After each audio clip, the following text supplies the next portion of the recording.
Halo semuanya, selamat datang kembali di channel Kecerdasan Buatan. Hari ini kita akan menjelajahi alat canggih yang akan merubah cara Anda mencari informasi di internet. Di video ini, saya akan memandu Anda melalui langkah-langkah penggunaan Perplexity dengan mudah dan sederhana.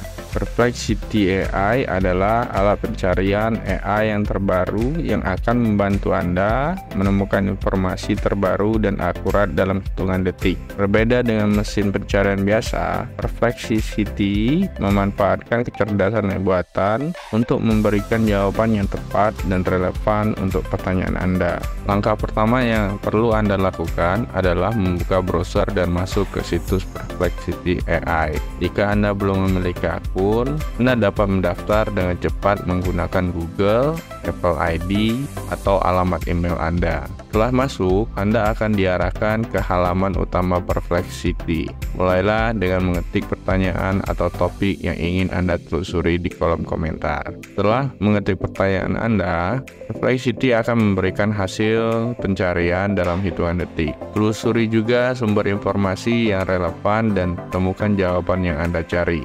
Selain itu, jelajahi fitur tambahan seperti penyesuaian judul, pengeditan query, dan lainnya untuk pengalaman terpencarian yang terbaik. Ada 3 keuntungan menggunakan Perplexity dibanding chatbot AI lainnya. Perplexity AI memberikan jawaban yang cepat dan akurat untuk pertanyaan Anda.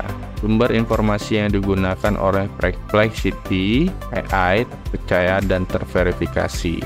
Antarmuka yang ramah pengguna membuat penggunaan Perplexity AI menjadi mudah bagi siapa saja, termasuk pemula.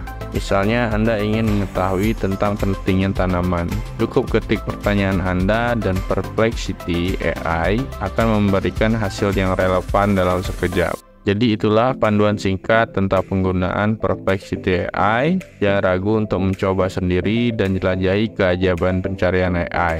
Jika Anda menikmati video ini, jangan lupa untuk memberikan like, share, dan subscribe untuk konten-konten menarik lainnya. Terima kasih sudah menonton dan sampai jumpa di video berikutnya.